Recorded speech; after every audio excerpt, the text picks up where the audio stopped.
Subtle skills, big results. Welcome to the Ninja Selling Podcast.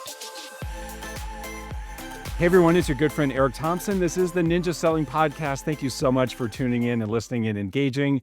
This is going to be another action-packed, takeaway-rich interview with someone who had their best year yet. You're going to hear her story, how she did it.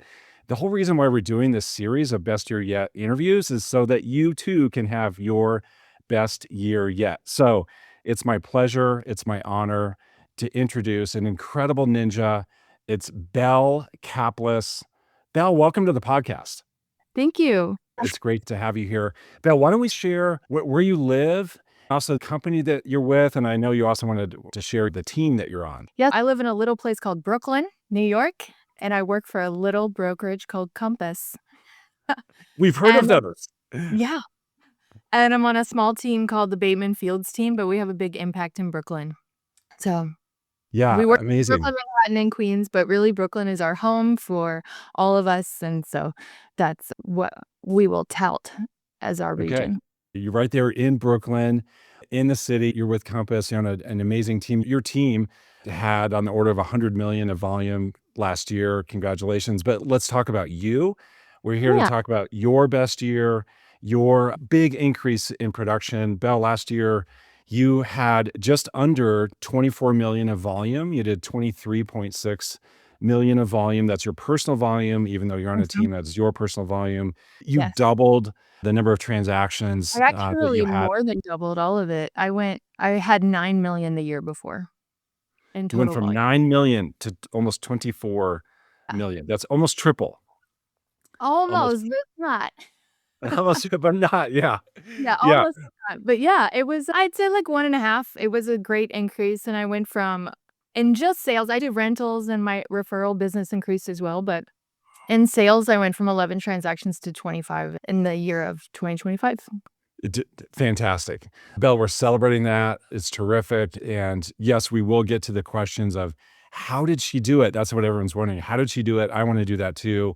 We're going to get to that. But first, Belle, I'm going to ask you to share your really interesting, amazing origin story. So this is both your real estate origin story and your ninja origin story that happened at a pretty interesting time. Oh yeah, I love this story. I'm so proud of it. I know that a lot of things changed for a lot of people in the 2020. For me, I went and got my real estate license and I onboarded at Compass on a Wednesday in March of 2020. And on Friday, the entire city of New York shut down. And I was terrified because clearly I don't have an industry to go back to and I don't know how to transact. I didn't know what a CMA was, you guys. Like, I didn't know anything. And I had all this free time on my hands because we couldn't even leave our houses, much less practice real estate. And so I read every single email that came to me through Compass, which I would never do today. I just don't have the time for that. None of us do. And there's a member of Compass, Leonard Steinberg, who sends out a daily email every single day, still sends it out. It's informative, it's motivational, it's got tidbits, news. And so I was reading them every day. And at the bottom of one of these, I saw a note that said, by the way, to the whole Compass fam, there is a woman, a sales manager in California, whose name is Denise Freed. She's amazing. And she was offering an online Zoom, this was new to us back then, a 12-step recovery program meeting for Compass agents or Compass employees. And now I have been in recovery for many years. I know how to do that one day at a time as best we can. And I don't know how to do real estate, but I thought I know how to go to a meeting. Okay. A few days later, whatever it was, I log on to this meeting and there's a handful of people there who are still my friends and colleagues in the industry today. We still meet. The meeting has grown and shrunk and grown and shrunk. So I log into this meeting and there's probably like approximately 7 of us there, and we take our little turns and we practice our sobriety, and it gets to be my turn and I raise my hand and I said, hi, I'm Belle Caplis and I'm an agent in Brooklyn and I've been sober for X amount of years and I've been in real estate for 6 days. And they shocked. People turned off their microphones. We're like, what? What did you say? I said, yeah, I don't know how to do this. I don't know what I'm doing. And they were like, oh, we're going to take you under our wing. You're our baby now. And I truly was a baby. didn't even know what a CRM was, Eric. And so Denise said, listen, you know how to make phone calls? And I was like, yeah, because this is a practice that they try to teach us in my 12-step program. And she was like, all right, great. I want you to join this group that I'm hosting. And this was for agents at Compass, not just over people. And it was called the 10 at 10. And she said, read this book. And she sent me the link, and it was Ninja Selling. And then she said, you're going to meet with us at 10 a.m. on Zoom 3 days a week, because we're just trying to find structure for these agents who were all of us were in lockdown across the country. So these ninjas were getting together and practicing what they could. So I met with them 3 days a week at 10 o'clock, which was 1 o'clock my time, which was nice. So I would spend the whole morning watching videos of interviews of well-known and established real estate agents, trying to learn from them. I would go through the Compass Academy, which taught us the tools, and then I would have lunch, and then at 1 p.m. I would log on to this meeting, and there was probably 20-something of us, and we would do a moment of gratitude. And then they'd say, okay, turn off your cameras. And we turn off our cameras and our mics, and our job was to go call 10 people, and then 30 minutes later, log back on and give a report if you had a report. Did you connect with someone? Did no one answer and you only left voicemails? And if you were still on the phone with people, don't log back on. Don't hang up on your friend. But just the Zoom would end and you'd check in with us the following 2 days later. Okay, so Belle, so there you are just a few days in. You're introduced to this group that you have an affinity with, people in a 12-step program like you. Mhm. All instantly you have a support group. And then it's from that group that you're introduced to the second gathering called the 10 at 10. And so Yep. what that means is you would meet at 10 o'clock. And the mission was, after the moment of gratitude, was to call 10 people. You met 3 times a week. I hope people get an instant takeaway here that it doesn't matter that if it was right post-pandemic or today, you could do that today. Start your own 10 at 10. Yes, please. And invite me. Let's have accountability. We just need a different host for whoever's hosting it that day. It was such a huge benefit. And I'm sure that the people in that room that might even listen to this, because they're all ninjas, we're missing it in that sense of accountability. And I said to those people, okay, what do I do? And they said, oh, that's easy. You just ask them, you're just going to call people out of your phone, and you're going to ask them these 4 questions: family, occupation, recreation, dreams. And I was like, great, I could do that. And then I said, when do I tell them I'm a real estate agent? And they said, no, you don't need to tell me you're a real estate agent. And I said, why not? And they're like, this is attraction, not promotion. We're not doing that. So you just ask them questions. And if it comes up naturally, then you say, yes, I've joined a great team and I'm practicing real estate now. And then ask them another question about themselves. And I learned how to listen. I could talk to a wall. I've been in hospitality and I'm just a social person. But learning how to listen, learning how to keep all of my answers under 1 minute and just keep flipping the script on them was not only a skill set that transferred for the rest of my real estate career and my life, but it helped me be confident as a real estate agent, because my job was not to answer their questions. My job was to take a note of their question and then get back to them. And so they said, if someone asks you a very specific question like, oh, I was thinking about selling my 1-bedroom in Cobble Hill, how's the market? Don't answer. I had a team leader at the time who said, memorize this phrase. I'm not 100% on that, and I don't want to answer till I am, so I'll get back to you very soon. She said, you cannot overuse that phrase, because what we are doing is trust building, so don't give them the wrong answer. Just tell them you'll get back to them and get back to them.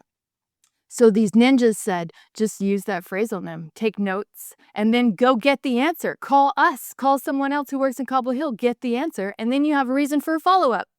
Because at the time you were just a few weeks in starting this. And Yes. so you really didn't know that much about the market. You really were not equipped yet to Yeah. answer that how's the market question. Today, I'm sure you could do it no problem. But what a great phrase. Will you say that one more time? The phrase is, I'm not 100% on that, and I don't want to answer till I am, so I'm going to get back to you very soon. Yeah, I'll get You, back to you once I am 100%. yeah, you can make it your own, but it's what we are doing, and what I was learning on these calls was about trust building. Yes. Yes. And Okay. the second Okay. you So talk to a client or fake your way through it, they can smell it, first of all. And they then can. second, you lost their trust. And that's essentially what we're doing in order to be advisors and not agents and go from one transaction to many transactions, is gaining their trust. So there you were instantly making 30 live calls a week while you're in lockdown. So what did that do for the early part of your career? What was the benefit? What was the payoff? What was the outcome of you just instantly having that many live conversations and all those reps? Number one, it made me into a listener instead of a talker, which is not evidenced by this podcast. So sorry. But I am a very good listener, and I start with asking the questions, and the ninja questions are right there. I became very good at listening for pain and pleasure during buyer interviews or seller interviews before I had even practiced real estate, as in sold a home or got someone into a rental. I was good at asking all of the questions that are in the Ninja book. I read the Ninja book with a group of people who hadn't read it yet, so we read it together while I was doing the 10 at 10. And so I got very good at the pre-interview questions, whether it's a pre-interview for a buyer or pre-interview for a seller. And I got very good at making them my own. I just felt really confident in my skills to get to know my clients very well. And so I'm very good at circling back during either best and highest competition conversations or other periods where they're like, but this, but that, but this. And I'm like, let's get back to what you have told me in the beginning, which is that you wanted to move this year, right? Or that you wanted to be in this specific area, or that you wanted a handicap accessible apartment. And this one is not it. So I'm very good at bringing them back to their roots because I give long interviews in the beginning. I just want to get to know my clients and I listen a lot. So those forward questions and their answers become a huge benefit during the hard parts, the most intense parts of a negotiation, where you can say, "Hey, let's go back to what you told me." One Yep. thing you told me, Belle, is that early in your career you were buying Zillow leads, Oh, yeah. and when in all this practice with forward questions and also practicing the processes, the seller process, the buyer process, had a big benefit to you when it came to working with those Zillow leads. Yeah, I started on a team as a Brooklyn buyer's agent that did a lot of Zillow leads and very successfully. Like, you couldn't argue against the success. So I ended up doing in my first I call it my first year of transacting because I was in lockdown for 3 or 4 months. And then as soon as they lifted lockdown, from that 12-month, I did $17.5 million in Zillow leads. And which was above and beyond a lot of people, most of the people on my team, probably a lot of agents in 2020, 2021 in Brooklyn. And I firmly believe it was because of the skill set that I learned spending 3, 4 hours a day on phone calls. Because when I answered a Zillow lead, my team leader said, I always know it's you. Because normally when someone answered the lead on the team, like, she'd get a chime 2 or 3 minutes later that meant the call was over. But for me, it would be 30, 40 minutes later. I'd be like, I have this person's undivided attention. I'm going to get to know them as much as possible. When I was meeting people for the first time after our 45-minute first calls, we were giving hugs. So I was like, this is a hot lead. And I would go as far as I could on that phone call with them, and people were more talkative, maybe because we were in lockdown, but I was gaining trust. My goal was to gain trust before I got off that phone call. Yeah. And it was successful. Absolutely, it was. And it was all because of forward questions and all because of all that practice that you Yeah. had. You've since transitioned from Zillow I leads, did, and and it I was And I did it on purpose because I was afraid because 2023 was coming and all the rates were rising. And I thought, oh, this is about to be a very painful year for a lot of us and me in particular. And I thought to myself, if it's going to be a painful year, I might as well be learning something while it's painful. So I made a team shift. I cried when I did because I deeply loved that first team leader. I'm still good friends with her and we'll call her for advice. But I switched to a team that did no online leads at all. They have really created their client base, and that's the Bateman Fields team, and they were very systemic about a lot of things, and I was like, if this year is gonna be bad, I want it to be bad learning from them, and that was true, and that's what I did in 2023, and it was got it. bad. I learned a And lot. that's also when that's the same year that you hired a coach that In you the worked next with. year, I hired a coach. I met Tracy Peterson. It was the first one I met, and I was immediately in love. She's a cheerleader, and I needed that. That's amazing. Okay, so incredible origin story, amazing. I love it. And now let's talk just more recently, Belle. You jumped by a lot from 24 to 25. We shared the numbers at the beginning. What are the things that you did? Like when we really dig into what was different in 24 versus 25, or even leading up to some things you did in 24 that paid off in 25. What are the things that stand out to you that you did to create such an amazing increase? First, I want to say I was completely honest with my coach at all times. So if you're listening to this podcast and you listen often and you find that people are very perfect, I'm here to represent the imperfect ninja. So a lot of what I did was just be completely honest that I wasn't doing things right. I wasn't doing Ninja 9 and on a daily basis and not making as many phone calls and connections. And then my coach helped me lean into the things that I really like to do. I love in-person visits. I love coffees. I love only talking to my A's. But the two skill sets that I would say if I analyze 24 to 25, there were two things that I think really propelled that huge double in business. And the first one is getting much better at follow up after open houses. I'm a natural converter, as we talked about that whole asking deep questions, getting to know them very quickly. My questions are also pretty pointed. I'm never going to ask you about the weather at an open house. I'm going to ask you what your kitchen looks like currently before I ask you about the weather, because I want you to immediately be an expert at something. And then my follow-up procedures the same way. I start saying, you mentioned this, and so I wanted to talk to you about this option. And my first follow-up, I also say that I offer a first-time home buyers workshop to my directs that I'm following up with. Would you like me to do one for just you? And that's been very successful. And really, what is that? It's just the buyer intake, you know? But I'm offering them information about timelines and things that they don't know. And even if the reaction is a little cold or distant, I continue to follow up with listings because that's what they care about. They're looking at listings all the time. So anytime a new listing comes to market, I'm like, hey, did you see this? Just put it out there. If you want to go visit, let me know.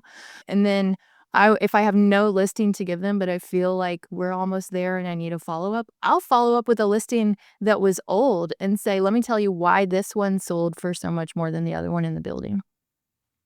Or maybe even one that's still on the market. It's Right. interesting that this one hasn't sold.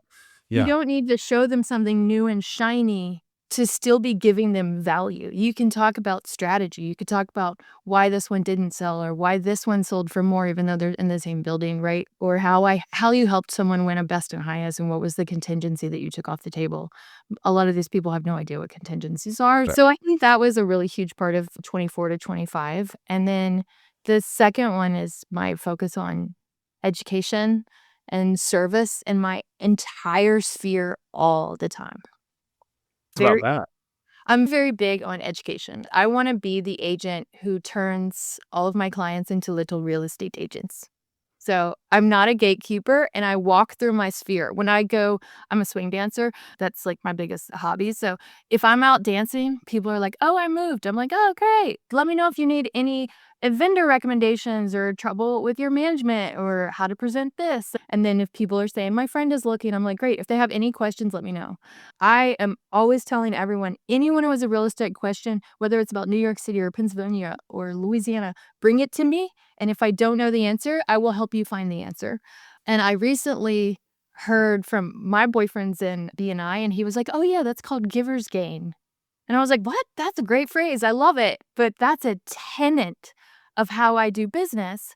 And I do it with everyone. So I have a couple examples of clients that I got in 2025 that I met in 2024 that they were other people's clients. And I don't say this to be like, oh, I stole someone else's clients. It's just that I treat everyone the same. I will have a $3 million closing and a $185,000 closing in the same week. And guess what? They're getting the same service, no problem. But I also treat people that way when it comes to me freely giving out advice and education about real estate. So I had someone that I met in an open house. They were there with the whole family. They were there with their agent, and the father started talking to me about the house down the street and how he thinks that one is a better one than this one, but it's at the same price. And I was like, yeah, it is better. And it is at the same price, which is why you're probably not going to end up buying it. And he was like, what? And I was like, yeah, that one's pricing a strategy. And if you want to get serious about competing, you have to realize that sometimes you have to see what they're doing, and that one's already built out and they priced it at this level. It's because they probably need to sell really quickly, which is indicative that they're going to accept an all cash offer, which totally exists in this neighborhood at this price point, and yada, yada. And he just looked at me and he goes, you really know your stuff. And I was like, I hope so. the sellers hope so too. I was just joking and being friendly. I hope it doesn't come off as salty because it wasn't. And they left, the whole family left. And a couple of minutes later, he comes back in the house and he says, I'm going to need your card. I was like, okay, here it is. Gave it to him. Never thought anything of it. And 7 months later, he emailed me and he said, my children are finally ready to get serious and they need a serious agent and you're going to represent them.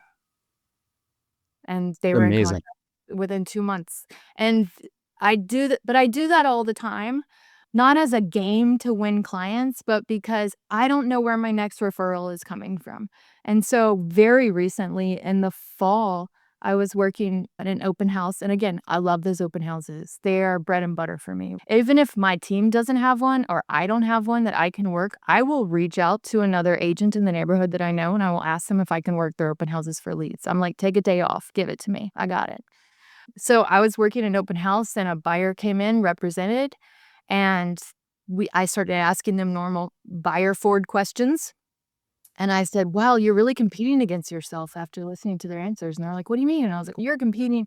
You're only looking in a district that has the most favorable school zone in the entire borough of Brooklyn. And you just told me you don't want to have kids. But if you just moved over 5 blocks, you'd be in contract in a week. And Eric, they did that and they were in contract in a week. But I didn't know that because I wasn't their agent. So then their friend went to them and said, wow, we're so glad you bought a house. Congratulations, or an apartment, whatever. Would you mind introducing us to your buyer's agent because we're shopping? And they said, no, don't work with our buyer's agent. Work with this lady that we met at the open house. Her name is Belle.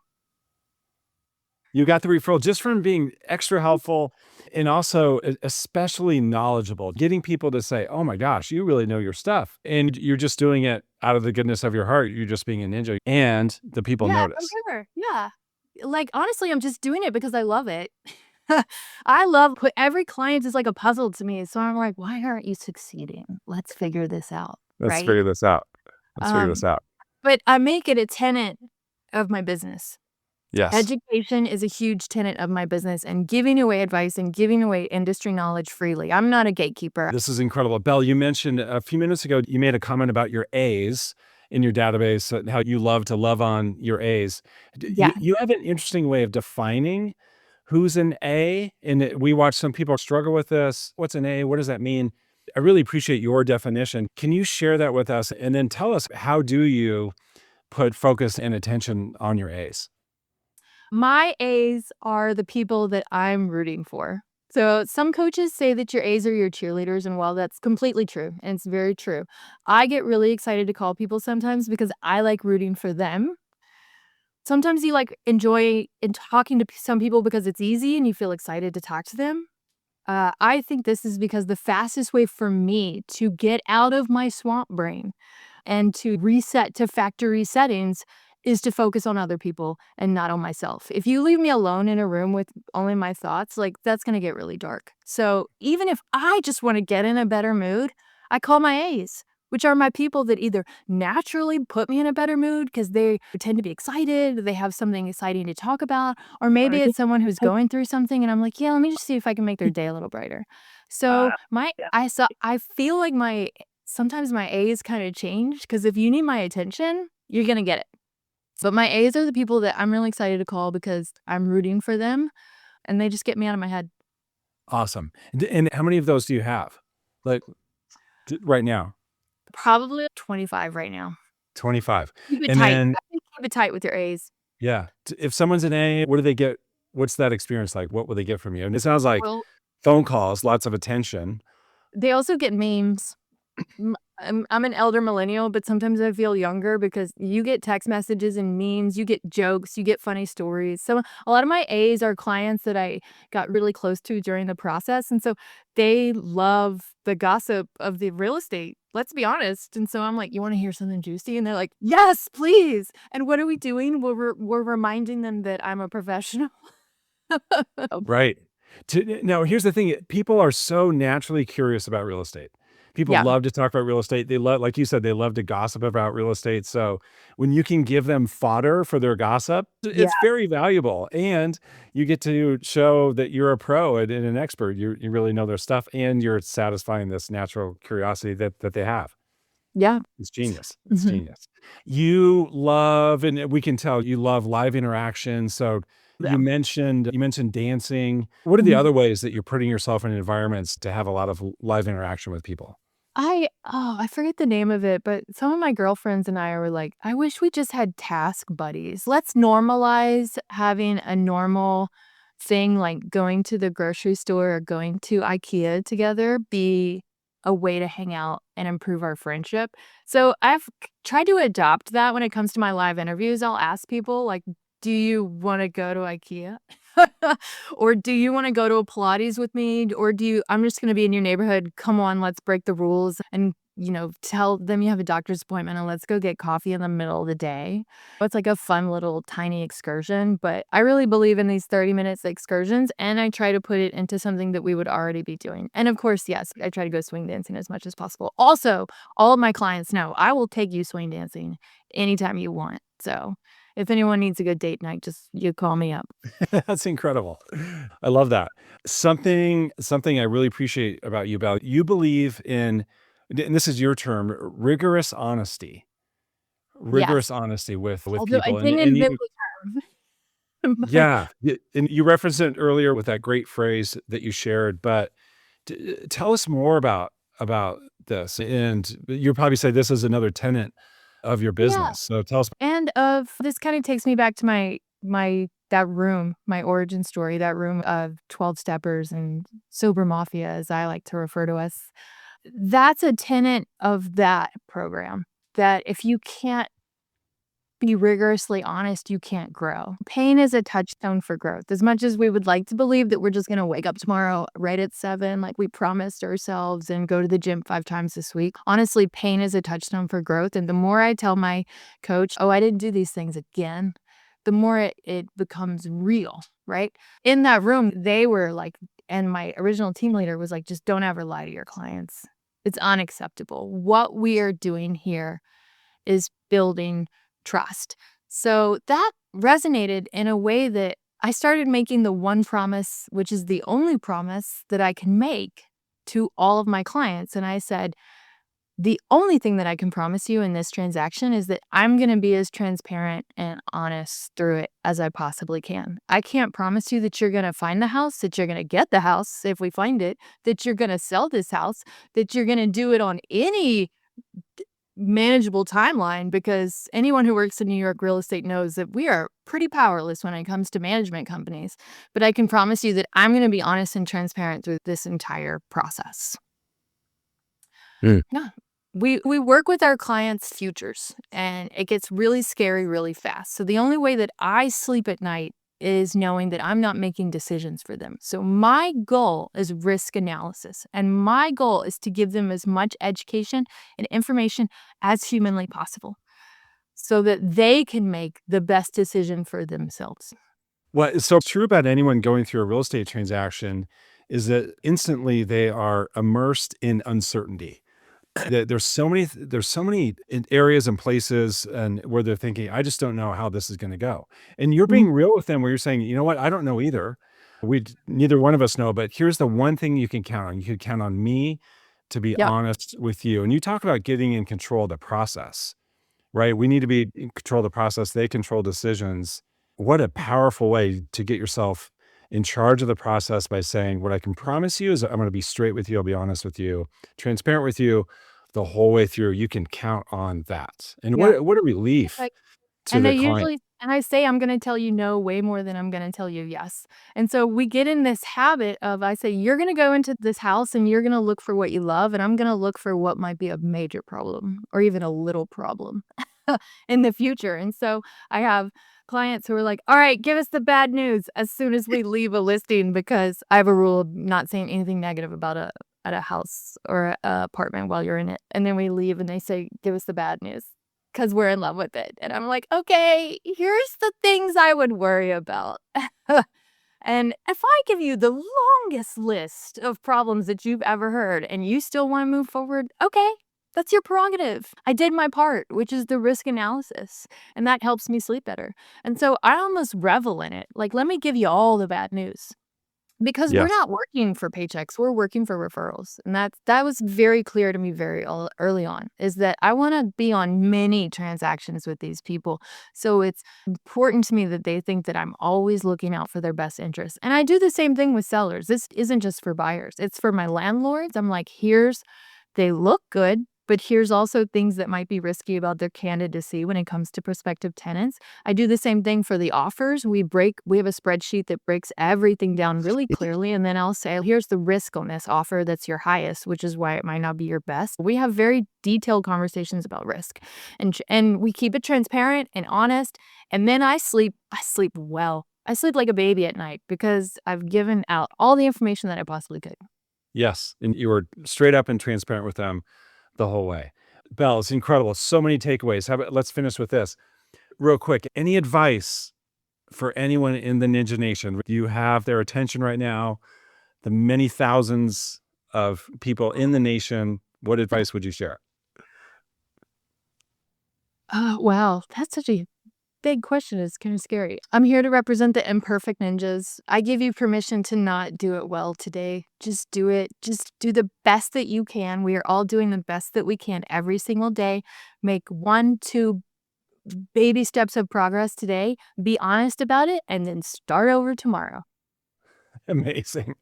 Amazing. We can all use that advice. That's incredible. And by the way, that was on the spot. She was not prepared for that question. And No. Belle, you crushed it. Belle, you gave us so much value, so many takeaways. We're celebrating your best year yet. We hope that you have another one. And we're so grateful. Everyone, it's Belle Caplis, Caplis. She's in Brooklyn. She's with Compass. Send her a note to say thank you. Belle, thank you again. Or a meme. I also accept memes. You So, accept memes. Okay. yeah, anything funny. Just send me a joke or some gossip. Yeah. If you have a good real estate story, call me. I love it. Amazing. Belle, thank you again. Thank you, everyone, for tuning in and listening. We appreciate it. And we so look forward to seeing you on the next podcast. If you enjoyed this episode, visit us at theninjasellingpodcast.com to learn more about ninja selling classes and coaching to get you started or further your journey on the ninja path. Thank you for joining us. Now go have an incredible day.